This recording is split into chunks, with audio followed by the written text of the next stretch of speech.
अस्सलाम वालेकुम dear students, NMD CAT lecture number 2 second year physics आज हम स्टार्ट कर रहे हैं। लेक्चर नंबर 1 में हमने इलेक्ट्रोस्टैटिक्स जो कि सेकेंड ईयर का चैप्टर नंबर 1 है, उस चैप्टर को हमने स्टार्ट किया था और उसमें हमने चार्ज और उसकी प्रॉपर्टीज़ जो हैं वो डिस्कस की थी। हमने चार्ज को डिफ़ाइन किया था, क्वांटाइजेशन ऑफ चार्ज पे बात की थी, कंजर्वेशन ऑफ चार्ज पे बात की थी और चार्ज के एसआई यूनिट्स और एसआई यूनिट्स के अलावा डिफरेंट और यूनिट्स पे हमने बात की थी। आज हम इस चैप्टर के सेकंड टॉपिक जो कि एमसीक्यूज़ के लिए इम्पॉर्टेंट है, वो आपके साथ कूलम्स लॉ है। तो कूलम्स लॉ को आज हम फॉर्मली स्टार्ट करेंगे। सबसे पहले रीडिंग क्वेश्चन है एमसीक्यूज़ के लिए। याद रखें कि जो कूलम्स लॉ जिस एपरेटस से प्रूव हुआ था, कूलम्स ने जिस एपरेटस को यूज़ किया था, उस एपरेटस को टॉर्जन बैलेंस कहा जाता है।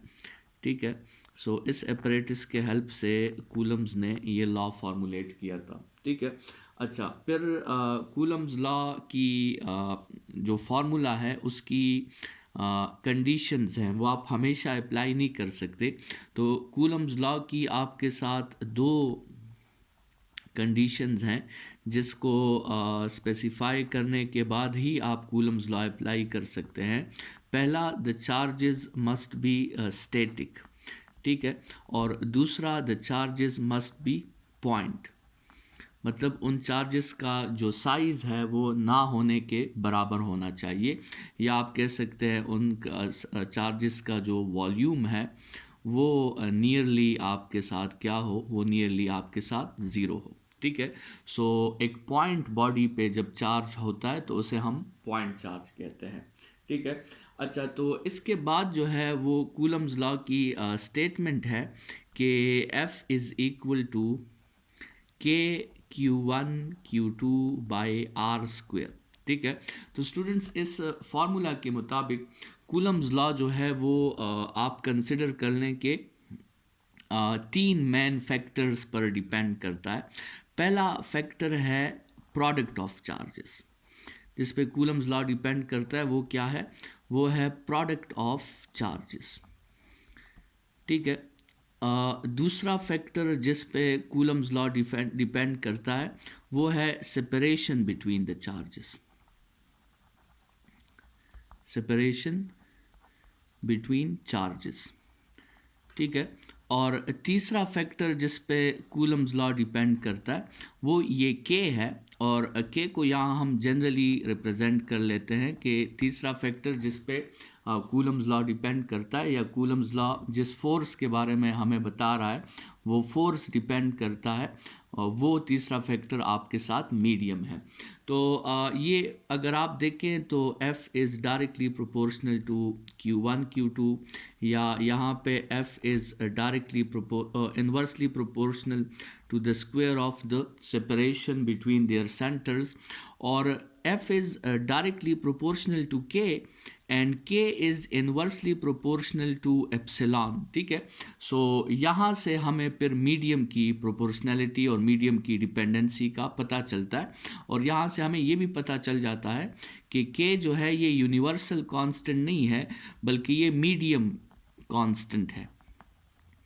ठीक है, और वैक्यूम के लिए जो के की वैल्यू है वो आपके साथ 9 मल्टीप्लाई बाई 10⁻⁹ है। ठीक है, और इसके अलावा अगर हम किसी दूसरे मीडियम के लिए के की वैल्यू फाइंड करेंगे तो वो वैक्यूम से जो के की वैल्यू है उससे कम होगी। ठीक है, तो इसका मतलब ये है कि के की वैल्यू वैक्यूम के लिए सबसे ज़्यादा है, और दूसरे मीडियम्स में फिर के की वैल्यू डिक्रीज़ हो जाती है। अब जिस मीडियम में के की वैल्यू ज़्यादा होगी तो उसी मीडियम में फोर्स भी स्ट्रांग होगा, जिस मीडियम में के की वैल्यू कम होगी तो उस मीडियम में फोर्स भी वीक होगा। ठीक है, तो इसका मतलब इन दोनों में आपके साथ डायरेक्ट प्रोपोर्शनैलिटी है। तो इससे ये भी ज़ाहिर हो जाता है कि एफ मीडियम जो है वो भी फिर क्या होना चाहिए, एफ वैक्यूम से कम होना चाहिए, या एफ वैक्यूम जो है वो एफ मीडियम से ज़्यादा होना चाहिए। और इसी के रेशो को फिर हम आगे जाके रिलेटिव परमिटिविटी का नाम देंगे, वो आगे डिस्कस करेंगे। अच्छा, पहले तो इस बात पे ज़रा आप जो है ये कन्फ्यूजन हटा दें कि लेट्स सपोज़ एक चार्ज Q1 है, उसकी वैल्यू है लेट्स सपोज़ 1 कूलम, और एक चार्ज Q2 है जिसकी वैल्यू है 10 कूलम। ठीक है, और आपसे लेट्स सपोज़ कहा गया कि Q1 जो Q2 पे फोर्स अप्लाई करता है, ये लेट्स सपोज़ उनकी सेपरेशन है, सेपरेशन की वैल्यू लेट्स सपोज़ है 10 मीटर, और लेट्स सपोज़ हम ये फोर्स फाइंड कर लेते हैं, चलें कि F इज़ इक्वल टू, पहले K की वैल्यू पुट कर देंगे, फिर Q1 की जगह 1 कूलम, Q2 की जगह 10 कूलम, और डिवाइडेड बाय 10 का स्क्वायर। ठीक है, तो ये आपके साथ एक 10 तो 10 के साथ कैंसिल, और ये 10 10⁸ हो जाएगा। तो आपके साथ जो फोर्स कैलकुलेट होगी उस फोर्स की वैल्यू होगी 9 मल्टीप्लाई बाई 10⁸ न्यूटन। ठीक है, अच्छा, अब अगर आपसे क्वेश्चन में ऐसा क्वेश्चन आए कि the force which is applied on Q2 by Q1 is this much, so then what is the force which is applied on Q1 by Q2। ठीक है, तो नॉर्मली स्टूडेंट्स इसमें इस बात से कंफ्यूज हो जाते हैं कि ये 1 कूलम का चार्ज है और ये 10 कूलम का चार्ज है, तो होना ये चाहिए कि इस 10 कूलम को ज़्यादा फोर्स अप्लाई करना चाहिए और 1 कूलम को कम फोर्स अप्लाई करना चाहिए, लेकिन ऐसा नहीं है। असल में ये फोर्स जो है ये किसी इंडिविजुअल चार्ज को डायरेक्टली प्रोपोर्शनल नहीं है, बल्कि ये फोर्स प्रोडक्ट ऑफ चार्जेस को प्रोपोर्शनल है। तो चाहे Q1 Q2 पे जितना फोर्स अप्लाई करेगा, Q2 भी Q1 पे उतना ही फोर्स अप्लाई करेगा, क्योंकि प्रोडक्ट ऑफ चार्जेस दोनों केसेस में आपके साथ सेम है। अगर आप Q2 का फोर्स फाइंड करेंगे तो उसमें भी आप यही फार्मूला यूज़ करेंगे, लेकिन उसमें 10 कूलम पहले लिखेंगे और 1 कूलम बाद में लिखेंगे, तो मल्टीप्लिकेशन तो वैसे भी कम्यूटेटिव है। तो ये कन्फ्यूजन दूर कर लें कि जब दो चार्जेस में फोर्स होता है तो उसका ये मतलब नहीं होता कि बड़ा चार्ज जो है वो बड़ा फोर्स अप्लाई करेगा और छोटा चार्ज छोटा फोर्स अप्लाई करेगा। अलबत्ता ये बात फिर इलेक्ट्रिक फील्ड इंटेंसिटी में है। इलेक्ट्रिक फील्ड इंटेंसिटी अगर बड़े मैग्नीट्यूड का चार्ज होगा तो उसकी इंटेंसिटी भी स्ट्रांग होगी, और अगर छोटे मैग्नीट्यूड का चार्ज होगा तो उसकी इंटेंसिटी भी वीक होगी। इंटेंसिटी में ये बात एप्लीकेबल है, लेकिन फोर्स में ये बात आपके साथ एप्लीकेबल नहीं है। ठीक है, अच्छा स्टूडेंट्स, पहली बात ये कि अगर एक ऐसा क्वेश्चन हो जिसमें रेडियस भी कांस्टेंट हो और मीडियम भी कांस्टेंट हो, रेडियस भी आपके साथ कांस्टेंट हो और मीडियम भी कांस्टेंट हो, तो उस वक्त जो प्रोपोर्शनैलिटी आपने यूज़ करनी है वो है F is directly proportional to Q1 Q2। और इस केस में जो फार्मूला आप अपने लिए बनाएंगे वो फार्मूला होगा F divided by Q1 Q2 is equal to F dash divided by Q1 dash Q2 dash. ठीक है, ये फार्मूला अपने लिए आप बना सकते हैं, लेकिन ये प्रोपोर्शनैलिटी और ये फार्मूला उसी वक्त यूज़ करना है जब आपके साथ क्वेश्चन में सेपरेशन को भी चेंज ना किया गया हो और मीडियम मतलब K की वैल्यू को भी ना चेंज किया गया हो, तो फिर आप ये फार्मूला इस्तेमाल कर सकते हैं और डिफरेंट प्रोपोर्शनैलिटीज़ के क्वेश्चंस आप इस पे सॉल्व कर सकते हैं। लेकिन फ़र्ज़ करें इस दूसरे रिलेशन को देखें, F is inversely proportional to 1 by R square. इस वक्त आप अपने लिए फार्मूला बना सकते हैं F1 R1 square is equal to F2 R2 square. लेकिन ये फार्मूला जो है ये सिर्फ उसी वक्त एप्लीकेबल होगा जब Q1 और Q2 भी आपके साथ सेम होंगे और मीडियम मतलब K भी आपके साथ जो है वो सेम होगा। ठीक है, और तीसरी प्रोपोर्शनैलिटी जो आप अपने लिए बना सकते हैं वो ये है कि F is directly proportional to K, तो आपका फार्मूला बनेगा F1 by K1 is equal to F2 by K2। और ये प्रोपोर्शनैलिटी उस वक्त यूज़ करनी है जब आपके साथ चार्जेस Q1 और Q2 सेम हो और चार्जेस के साथ साथ आपके साथ जो है वो सेपरेशन भी आपके साथ क्या हो, वो सेम हो। ठीक है, तो ये कूलम्स लॉ की डिफरेंट प्रोपोर्शनैलिटीज़ जो हैं वो आप अपने लिए यूज़ कर सकते हैं, और इससे डिफरेंट प्रोपोर्शनैलिटीज़ के जो क्वेश्चंस हैं वो आप अपने लिए सॉल्व कर सकते हैं। स्टूडेंट्स, आपको पता है कि कूलम्स लॉ जो वैक्यूम के लिए है उसकी वैल्यू में के वैक्यूम आता है, और साथ में Q1 Q2 divided by R square. लेकिन कूलम्स लॉ जो मीडियम के लिए है उसमें आपके साथ के मीडियम आता है, और साथ में Q1 Q2 bye R square. तो ये जो आपके साथ के वैक्यूम है, के वैक्यूम की वैल्यू है 1 divided by 4 pi epsilon not, और जो के मीडियम है, इस के मीडियम की वैल्यू है 1 divided by 4 pi epsilon naught epsilon R, और जिसमें ये एप्सिलॉन आर जिसको हम क्या कहते हैं, इसको हम कहते हैं रिलेटिव परमिटिविटी। ठीक है, और आपके साथ जो ये एप्सिलॉन नॉट है इसको परमिटिविटी ऑफ वैक्यूम कहते हैं। तो इस एप्सिलॉन नॉट और एप्सिलॉन आर में कुछ आपके साथ मेमोराइजेशन के जो है वो, वैसे आप उसे प्रूव भी कर सकते हैं, लेकिन एक दफ़ा प्रूव करके अच्छा है कि आप ये बातें जो हैं फिर याद रखें। तो वो ज़रा बातें डिस्कस कर लेते हैं इस परमिटिविटी के लिहाज से। तो सबसे पहले तो आपके साथ जो एप्सिलॉन नॉट की वैल्यू है, मतलब ये जो फ्री स्पेस में हम जो परमिटिविटी डिस्कस करते हैं एप्सिलॉन नॉट, ठीक है, उसकी वैल्यू आपको याद होनी चाहिए, और वो है 8.85 इंटू 10⁻⁻12, और इसका जो यूनिट है वो मेरे ख्याल में coulomb square divided by newton metre square है। ठीक है, आप कूलम्स लॉ से इसका यूनिट पर चेक भी कर सकते हैं। ठीक है, अच्छा, इसके अलावा रिलेटिव परमिटिविटी को हम डिफाइन करते हैं permittivity of a medium divided by permittivity of vacuum. ठीक है, ये आपको पता होना चाहिए। इसके और भी बहुत से फार्मूलाज हैं, वो हम अभी थोड़ी देर में जो है वो मेंशन कर लेते हैं, लेकिन ये याद रखें स्टूडेंट्स के रिलेटिव परमिटिविटी की वैल्यू 1 होगी अगर आप मीडियम जो यूज़ करेंगे वो भी वैक्यूम होगा। मतलब जब आप वैक्यूम को वैक्यूम के साथ कंपेयर करेंगे तो रिलेटिव परमिटिविटी की वैल्यू 1 होगी। रिलेटिव परमिटिविटी की वैल्यू ग्रेटर देन 1 होगी जब आप जो मीडियम यूज़ करेंगे वो एक इंसुलेटर हो। ठीक है, और इसी रिलेटिव परमिटिविटी की वैल्यू इन्फिनिटी हो जाती है जब आप जो मीडियम यूज़ करते हैं वो असल में क्या हो, वो असल में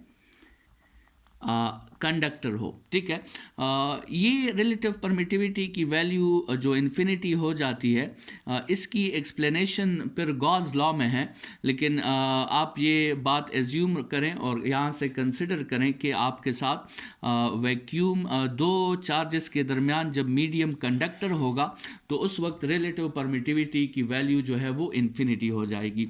स्टूडेंट्स, ये जो रिलेटिव परमिटिविटी है इसका एक फार्मूला आपके साथ F vacuum divided by F medium भी है, और इसका एक फार्मूला आपके साथ intensity vacuum divided by intensity medium भी है। तो आपके बहुत से जो है फार्मूलाज वो इसके पॉसिबल हैं। ठीक है, तो ये कुछ पॉइंट्स हैं जो आपने मेमोराइज करने हैं, आपको याद होने चाहिए टेस्ट में जाने से पहले। अच्छा, इसके अलावा अगर हम बात करें कि vector form of Coulomb's law, तो उसमें आप लिख सकते हैं कि वैसे ये जो हम बार बार फॉर्म लिखते हैं के Q1 Q2 bye R square, ये तो इसका स्केलर फॉर्म है, लेकिन अगर हम यहाँ वेक्टर लगाने तो फिर यहाँ हम आर यूनिट वेक्टर लगाएंगे, और अगर इस आर यूनिट वेक्टर की जगह स्टूडेंट्स हम R vector divided by R magnitude लिख लें और वो वैल्यू हम पुट कर लें, तो इसका एक वेक्टर फॉर्म इस तरह भी आ सकता है के Q1 Q2 और यहाँ पे आर वेक्टर आ जाएगा और ये आर स्क्वायर और आर मल्टीप्लाई होके आर क्यूब बना देंगे। ठीक है, तो ये भी इसका एक वेक्टर फॉर्म जो है वो हो सकता है। स्टूडेंट्स अगर कूलम लॉ की और प्रॉपर्टीज़ पे बात करें तो याद रखें ये जो कूलम फोर्स है ये एक म्यूचुअल फोर्स है। ठीक है, म्यूचुअल फोर्स का मतलब ये है कि सिर्फ चार्ज Q1 जो है वो Q2 पे फोर्स अप्लाई नहीं करेगा, बल्कि Q2 चार्ज भी Q1 पे फोर्स अप्लाई करेगा। ये एक दूसरे पर फोर्सेस अप्लाई करेंगे और ये न्यूटन थर्ड लॉ के साथ जो है ये आपस में रिलेट करेंगे। ठीक है, जो न्यूटन थर्ड लॉ की प्रॉपर्टीज़ हैं वही प्रॉपर्टीज़ इन फोर्सेस के दरमियान भी होंगी। एक फोर्स Q1 Q2 पे अप्लाई करेगा और दूसरा फोर्स Q2 जो है वो Q1 पे अप्लाई करेगा। तो म्यूचुअल फोर्सेस में फिर इंडिविजुअल जो चार्जेस हैं वो इम्पॉर्टेंट नहीं होते, फिर प्रोडक्ट ऑफ चार्ज जो है वो इम्पॉर्टेंट होता है और प्रोडक्ट ऑफ चार्ज दोनों केसेस के लिए सेम है, तो दोनों चार्जेस एक दूसरे पर एक जितना फोर्स जो है वो अप्लाई करेंगे। इसके अलावा कूलम फोर्स जो है अगर इसका रिज़ल्ट आपके साथ प्लस में आता है तो इसका मतलब होगा कि द फोर्स इज़ रिपल्शन।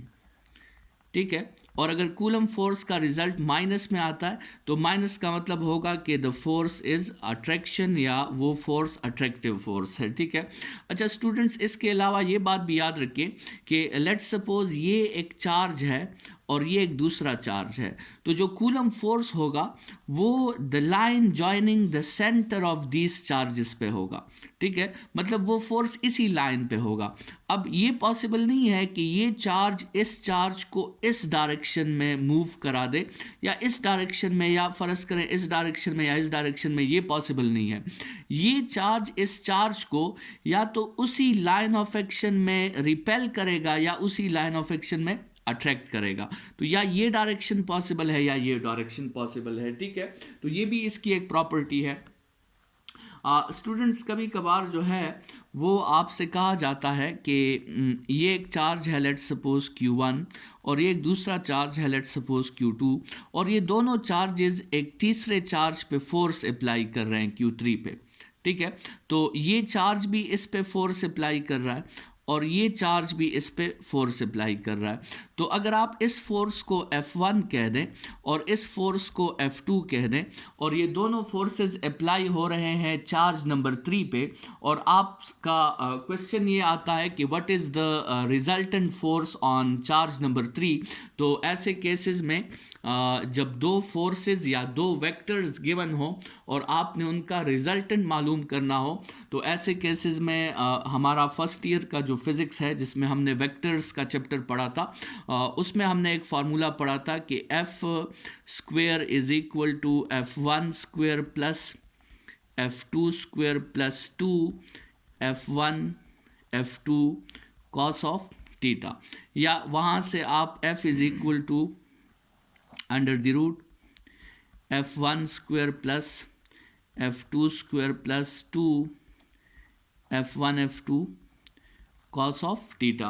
तो आप F1 की जो वैल्यू है वो कूलम्स लॉ से फाइंड करेंगे K Q1 Q3 by R square, फिर आप F2 की वैल्यू कूलम्स लॉ से फाइंड करेंगे K Q2 Q3 by R square, और फिर आप देखेंगे कि इस F1 और F2 के दरमियान जो एंगल है वो कितना बन रहा है, और फिर आप वो सारी वैल्यूज़ इस फार्मूला में पुट कर लेंगे तो आपके साथ जो रिज़ल्ट होगा वो इन दोनों का रिजल्टेंट फोर्स आपके साथ आ जाएगा। तो स्टूडेंट्स ये तो हमारी कुछ बातें आपके साथ हो गई कूलम्स लॉ पे। कूलम्स लॉ के बाद जो है वो इलेक्ट्रिक फील्ड को थोड़ा सा डिस्कस कर लेते हैं। इलेक्ट्रिक फील्ड और इलेक्ट्रिक फील्ड इंटेंसिटी। ठीक है, इलेक्ट्रिक फील्ड जो है हमने डिफाइन किया था कि ये एक 3D रीजन है around a charge where it can influence other charges. ठीक है, और इलेक्ट्रिक फील्ड बनाना ये चार्ज का बेसिक एक्शन है। ठीक है, चार्ज जब भी क्रिएट होगा वो सबसे पहले जो है इलेक्ट्रिक फील्ड बनाएगा। और हमने चार्ज को डिफाइन ही ऐसे किया था कि चार्ज वो क्वांटिटी है, वो प्रॉपर्टी है मैटर की, जिसके हेल्प से वो मैटर अपने इर्द गिर्द जो है एक फील्ड बनाता है और उस फील्ड को हम इलेक्ट्रिक फील्ड कहते हैं। ठीक है, तो स्टूडेंट्स इस इलेक्ट्रिक फील्ड इंटेंसिटी के डिफरेंट फार्मूलाज हैं। इलेक्ट्रिक फील्ड इंटेंसिटी का जो फार्मूला बाय डिफिनीशन है वो है force per unit test charge. ठीक है, और electric field intensity due to a point charge एक दूसरा फार्मूला है, वो फिर है KQ/R²। स्टूडेंट्स ये जो फार्मूला आपने यूज़ करना है, याद रखें इसमें जो चार्ज है वो क्या है, वो आपके साथ टेस्ट चार्ज है। ठीक है, और ये जो फार्मूला है इसमें जो चार्ज आपने कंसिडर करना है वो आपने सोर्स चार्ज जो है वो कंसिडर करना है। तो ऐसा ना हो फार्मूला आप ये यूज़ करें और इसमें वैल्यूज़ जो है आप टेस्ट चार्ज की पुट कर दें, तो फिर आपका आंसर गलत आएगा। या आप ये फार्मूला चूज़ करें और इसमें वैल्यू सोर्स चार्ज की पुट कर दें तो फिर भी आंसर गलत आएगा। ठीक है, तो बहरहाल इसमें ध्यान रखें कि जो फार्मूला यूज़ करें उनके वेरिएबल्स का आपको अंदाज़ा जो है वो हो। ठीक है, इंटेंसिटी का जो यूनिट है वो आपके साथ न्यूटन पर कूलम है, और इसको आप फिर फिज़िकली इंटरप्रेट कर सकते हो कि 1 न्यूटन पर कूलम का क्या मतलब होगा, या आपके साथ जो है 10 न्यूटन पर कूलम का क्या मतलब होगा। वो जो मीडियम की डिपेंडेंसी है वो यहाँ भी आ जाती है स्टूडेंट्स। अगर आप इंटेंसिटी वैक्यूम की बात करें तो उसमें आएगा 1/4πε0 Q/R²। और अगर आप इंटेंसिटी इन मीडियम की बात करें तो उसमें फिर 1/4πε0 Q/R²। ठीक है, तो इन दोनों का रेशो जो है वो भी रिलेटिव परमिटिविटी के इक्वल है, जिसका फॉर्मूला हमने थोड़ी देर पहले जो है वो मेंशन कर लिया था। इंटेंसिटी का डायमेंशन जो है वो निकालना आपको आता हो और वो इजी प्रोसेस है, आप कर सकते हैं। इसके अलावा जो है आपके साथ इलेक्ट्रिक फील्ड लाइंस आ जाते हैं। तो इलेक्ट्रिक फील्ड लाइंस पे थोड़ी सी डिस्कशन कर लेते हैं।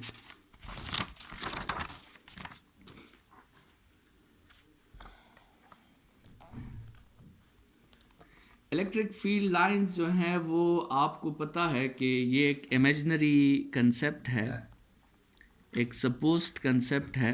फील्ड लाइंस जितने भी है, चाहे वो मैग्नेटिक फील्ड लाइंस हो चाहे वो इलेक्ट्रिक फील्ड लाइंस हो, ये एक सपोज्ड कंसेप्ट है और ये हम इसलिए यूज़ करते हैं ताकि हम फील्ड की प्रॉपर्टीज़ को आसानी से विजुअलाइज कर सकें और अंडरस्टैंड कर सकें।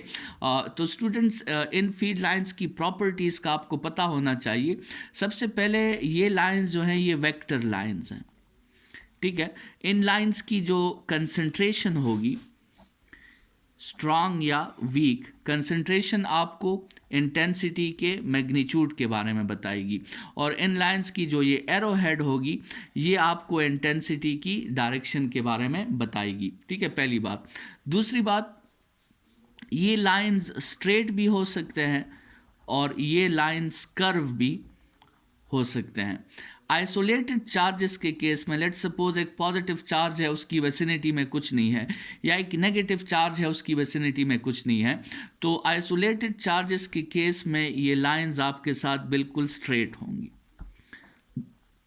और पॉजिटिव के लिए आउटवर्ड होती है, नेगेटिव के लिए ये लाइंस इनवर्ड होती हैं।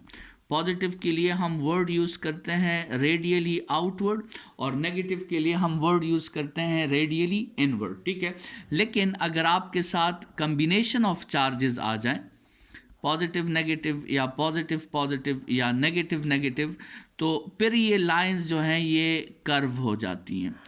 ठीक है, तो स्ट्रेट भी हो सकती है ये लाइंस और कर्व भी हो सकती हैं। ठीक है, ये आपको बाकी इनके लाइंस के डायग्राम्स क्लियर है, कोई इशू नहीं है, लेकिन ये स्ट्रेट लाइंस भी हो सकती हैं और कर्व लाइंस भी हो सकती है। अच्छा, तीसरी प्रॉपर्टी, इन लाइंस की जो एरो हेड है, ये एरो हेड आपको इंटेंसिटी की डायरेक्शन के बारे में बताती है, इंटेंसिटी आपको फोर्स की डायरेक्शन के बारे में बताता है, और फोर्स की डायरेक्शन वही होती है in which the test charge will move, in which the test charge will move. जिस डायरेक्शन में टेस्ट चार्ज मूव करेगा वही आपके साथ इंटेंसिटी की डायरेक्शन होगी। तो स्टूडेंट्स यहाँ पे एक बात याद रखिए कि अगर एक कर्व पाथ हो और लेट सपोज एक टेस्ट चार्ज यहाँ पे पड़ा है, तो आपसे कोई पूछे कि ये टेस्ट चार्ज कैसे मूव करेगा, तो स्ट्रेट लाइन में तो कोई इश्यू नहीं है, लेकिन कर्व पाथ में फिर आपने उस लाइन पर एक टेंजेंट ड्रा करना है और आपने कहना है कि इस पॉइंट पर इंटेंसिटी की डायरेक्शन वो ये टेंजेंट है। लेट सपोज वो टेस्ट चार्ज यहाँ पे है, तो अब इंटेंसिटी की डायरेक्शन वो ऐसी होगी। ठीक है, तो कर्व के केस में आपने फिर टेंजेंट ड्रा करके इंटेंसिटी की डायरेक्शन को फाइंड करना है। स्टूडेंट्स ये भी याद रखिए कि ये जो इलेक्ट्रिक फील्ड लाइंस हैं ये हमेशा परपेंडिकुलर होंगे इक्विपोटेंशियल सरफेस को। इक्विपोटेंशियल लाइन और इक्विपोटेंशियल सरफेस को हम आगे पढ़ेंगे, लेकिन ये भी एमसीक्यूज के लिए याद रखें कि इलेक्ट्रिक फील्ड लाइंस हमेशा परपेंडिकुलर होते हैं इक्विपोटेंशियल सरफेस को। ठीक है, अच्छा इसके अलावा ये बात भी याद रखें कि दो फील्ड लाइंस कभी भी क्रॉस जो है वो नहीं कर सकते, दो फील्ड लाइंस कभी भी इंटरसेक्ट नहीं कर सकते। ये पॉसिबिलिटी फील्ड लाइंस में आ ही नहीं सकती कि वो इंटरसेक्ट करें, क्योंकि उस पॉइंट पे फिर टेस्ट चार्ज के दो डायरेक्शंस पॉसिबल हो जाएंगे, या उस पॉइंट पे इंटेंसिटी के दो डायरेक्शंस पॉसिबल हो जाएंगे, जो हमारे साथ कभी भी किसी वेक्टर क्वांटिटी के साथ ऐसा नहीं हो सकता। अच्छा, तो ये तो स्टूडेंट्स हमने डिस्कस कर लिए इलेक्ट्रिक फील्ड लाइंस, लेकिन यहाँ पे इलेक्ट्रिक फील्ड में जो है आपके साथ लेट सपोज एक इलेक्ट्रिक फील्ड है जो यूनिफॉर्म है, यूनिफॉर्म इलेक्ट्रिक फील्ड। तो यूनिफॉर्म इलेक्ट्रिक फील्ड कैसे होगी? यूनिफॉर्म इलेक्ट्रिक फील्ड ऐसे होगी जिसमें लाइंस की कंसंट्रेशन जो है वो चेंज ना हो। मतलब आपके साथ एक पॉजिटिव प्लेट है, एक नेगेटिव प्लेट है, और वो लाइंस पॉजिटिव से नेगेटिव की तरफ जा रही है। ठीक है, और ये देखें इसकी कंसंट्रेशन बिल्कुल एक जैसी है। तो आपसे कोई कहे कि यहाँ इलेक्ट्रिक फील्ड फाइंड करना है E1, या यहाँ इलेक्ट्रिक फील्ड फाइंड करना है E2, या यहाँ इलेक्ट्रिक फील्ड फाइंड करना है E3, तो उन सब के आंसर्स आपस में सेम आएंगे। ठीक है, क्योंकि ये एक यूनिफॉर्म इलेक्ट्रिक फील्ड है। इसी कैपेसिटर या parallel plate oppositely charge plates के एंड्स पे आपने क्लासेस में पढ़ा था कि यहाँ एक इफेक्ट होता है जिसको हम फ्रिंजिंग इफेक्ट कहते हैं, और वो फ्रिंजिंग इफेक्ट जो होता है उस रीजन में फिर फील्ड यूनिफॉर्म नहीं होती, उस रीजन में आपके साथ फील्ड वेरिएबल होती है। ठीक है, अच्छा ये भी वेरिएबल की मिसाल है, और अगर आप वेरिएबल की बहुत सी मिसालें आप डिस्कस कर सकते हैं। लेट सपोज एक पॉजिटिव चार्ज है जिससे लाइंस जो हैं वो आउटवर्ड जा रही हैं, तो इनकी कंसंट्रेशन भी आप देखें, जितने आप दूर जाएंगे तो इनकी कंसंट्रेशन जो है वो वीक होती जाएगी। तो इससे आप अंदाज़ा लगाएं कि ये भी वेरिएबल फील्ड है। इसमें अगर आपसे कोई कहें कि यहाँ पे इंटेंसिटी फाइंड करें E1 और फिर यहाँ पे इंटेंसिटी फाइंड करें E2, तो आप क्लियरली देखेंगे कि E1 का जो मैग्नीट्यूड होगा वो E2 के मैग्नीट्यूड से फिर ज़्यादा होगा। ठीक है, सो ये यूनिफॉर्म इलेक्ट्रिक फील्ड और वेरिएबल इलेक्ट्रिक फील्ड का भी आपको पता साथ में होना चाहिए। स्टूडेंट्स, इसी फील्ड में फिर आपके साथ कुछ पॉइंट्स होते हैं जिसको हम नल पॉइंट्स कहते हैं। तो इसी फील्ड में आपके साथ जो है वो नल पॉइंट्स जो हैं वो आ सकते हैं, और नल पॉइंट्स ऐसे होते हैं जो फील्ड के अंदर ही होते हैं, लेकिन उन पॉइंट्स पे इलेक्ट्रिक फील्ड का जो नेट रिजल्ट होता है वो ज़ीरो होता है। जैसे स्टूडेंट्स आप ज़रा इन डायग्राम्स को कंसिडर करें, ये जो हमने पॉजिटिव और पॉजिटिव चार्जेस लिए, तो देखें इस लाइन को देखें और इस लाइन को देखें, ये तो दरमियान पे आके एक दूसरे को बिल्कुल कैंसिल कर लेंगे। तो इस पॉइंट पे हो सकता है कि इंटेंसिटी की वैल्यू क्या हो जाए, इंटेंसिटी की वैल्यू ज़ीरो। इंटेंसिटी की वैल्यू ज़ीरो तो फोर्स की वैल्यू ज़ीरो हो जाएगी। मतलब अगर इस पॉइंट पे एक टेस्ट चार्ज होगा तो वो टेस्ट चार्ज किसी डायरेक्शन में फिर नहीं जाएगा। इसी तरह इस केस में भी दरमियान में आपके साथ नल पॉइंट जो है वो आ सकता है।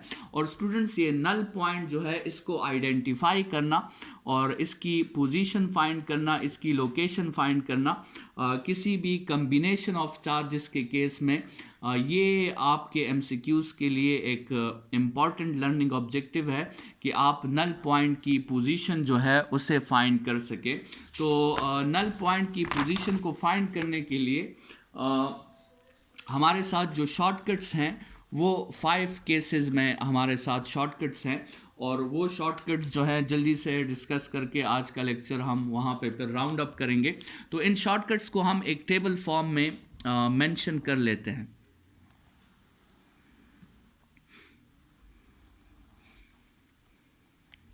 अच्छा,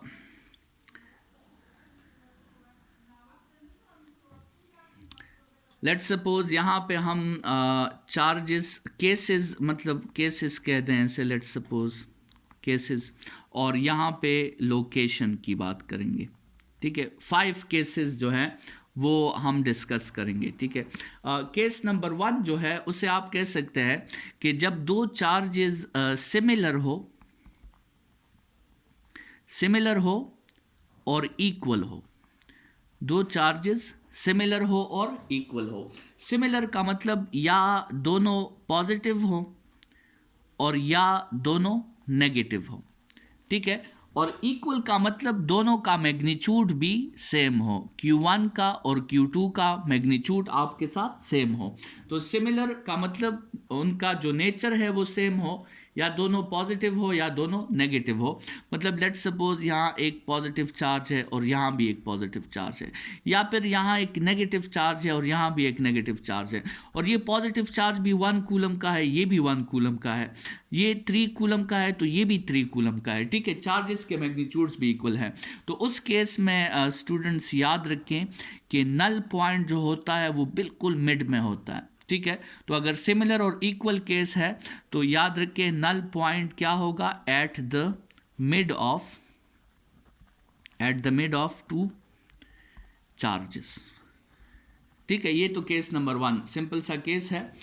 इसके बाद केस नंबर 2 जो है उसे अगर हम कहें कि नॉन सिमिलर, मतलब अपोजिट कह दें, opposite and equal, opposite and equal, या लेट्स सपोज सबसे पहले इस तरह कर लेते हैं कि इसी को कंटिन्यू करके सिमिलर एंड अनइक्वल को पहले कंसिडर कर लेते हैं, सिमिलर एंड अनइक्वल को। ठीक है, सिमिलर मतलब दोनों पॉजिटिव हो या फिर दोनों नेगेटिव हो, लेकिन अनइक्वल का मतलब उनकी वैल्यूज जो है अब वो सेम नहीं होगी। तो याद रखने के लिए एक को आप Q स्मॉल कह दें और दूसरे को आप Q लार्ज कह दें। ठीक है, मतलब लेट्स सपोज एक केस, लेट्स सपोज हम कंसिडर कर लेते हैं कि ये एक पॉजिटिव चार्ज है, ये है Q स्मॉल, और यहाँ पे एक पॉजिटिव चार्ज है, ये है Q लार्ज। ठीक है, दोनों सिमिलर है लेकिन दोनों मैग्नीट्यूड में आपके साथ इक्वल नहीं है। तो स्टूडेंट्स यहाँ पे जो आपके साथ नल पॉइंट होगा ना, तो वो उस बिल्कुल मिड पे आपके साथ नल पॉइंट नहीं होगा, बल्कि वो नल पॉइंट जो होगा वो आपके साथ इस स्मॉलर चार्ज की तरफ होगा। ठीक है, मतलब इस रीजन में कहीं नल पॉइंट होगा। लेट्स सपोज ये वो नल पॉइंट होगा। तो इसमें आपने करना क्या है कि स्मॉलर चार्ज से डिस्टेंस को आपने x कहना है, और ये टोटल डिस्टेंस उमूमन आपको गिवन होता है, इस डिस्टेंस को आपने r कहना है, और इस डिस्टेंस को आपने r माइनस x कहना है। ठीक है, तो और फार्मूला जो आपने यूज़ करना है स्टूडेंट्स वो आप अपने लिए डिराइव भी कर सकते हैं, लेकिन अच्छी बात यह है कि आप इस फार्मूला को याद रखें, Q large x square is equal to Q small r minus x square. ठीक है, ये फार्मूला आप याद रख सकते हैं और यहाँ से आप x जो है वो फाइंड आउट अपने लिए कर सकते हैं। ठीक है, अच्छा, कैटेगरी नंबर 3 की तरफ जाते हैं। कैटेगरी नंबर 3 जो है वो अब हम डिस्कस कर लेंगे नॉन सिमिलर एंड अनइक्वल। ठीक है, मतलब ऑपोजिट एंड अनइक्वल। ऑपोजिट का मतलब एक अगर पॉजिटिव चार्ज होगा तो दूसरा नेगेटिव होगा। लेकिन अनइक्वल का मतलब लेट्स सपोज एक जो है आपके साथ लार्ज चार्ज है और दूसरा आपके साथ स्मॉल चार्ज है। तो स्टूडेंट्स ऐसे केस में आपने याद रखना है कि दरमियान के किसी रीजन में भी आपके साथ जो है वो नल पॉइंट नहीं होगा। इस केस में नल पॉइंट उस स्मॉल चार्ज के अपोजिट साइड पे होगा, उस स्मॉल चार्ज के अपोजिट साइड पे। तो स्टूडेंट्स इस केस में वही स्मॉल से आपने डिस्टेंस को x कहना है और लार्ज से आपने डिस्टेंस को r प्लस एक्स कहना है। इस केस में देखें r माइनस एक्स था, इस केस में आपने उसे r प्लस एक्स कहना है और फॉर्मूला जो है यही फॉर्मूला होगा, इसमें थोड़ा सा चेंज आ जाएगा और वो होगा q large x square is equal to q small r plus x whole square. ठीक है ना। अच्छा, ये आपके साथ तीसरी कैटेगरी में शॉर्टकट आ गया। केस नंबर 4 में हम डिस्कस कर लेते हैं अपोजिट एंड इक्वल को। अपोजिट एंड इक्वल मतलब प्लस और माइनस अपोजिट, और मैग्नीट्यूड में क्या है, मैग्नीट्यूड में दोनों इक्वल हैं। स्टूडेंट्स इस केस में याद रखें कि जो नल पॉइंट होता है वो इन्फिनिटी पे होता है, तो इसमें कोई कैलकुलेशन करने की ज़रूरत नहीं है, नल पॉइंट इन्फिनिटी पे होगा। और केस नंबर 5 में जिसमें आइसोलेटेड चार्जेस हों, आइसोलेटेड चार्जेस मतलब एक पॉजिटिव चार्ज हो या एक नेगेटिव चार्ज हो, तो उस केस में भी नल पॉइंट कहाँ पे होता है, उस केस में भी आपके साथ नल पॉइंट इन्फिनिटी पे होता है। ठीक है। सो ये टेबल और इसके फार्मूलाज अगर आपको याद हो तो नल पॉइंट के किसी भी क्वेश्चन को आप अटैम्प्ट कर सकते हैं। इस लेक्चर को यहाँ पे वाइंड अप करते हैं और इंशाल्लाह नेक्स्ट लेक्चर में इससे आगे बढ़ेंगे। तब तक के लिए इतना ही। खुदा हाफिज़ स्टूडेंट्स।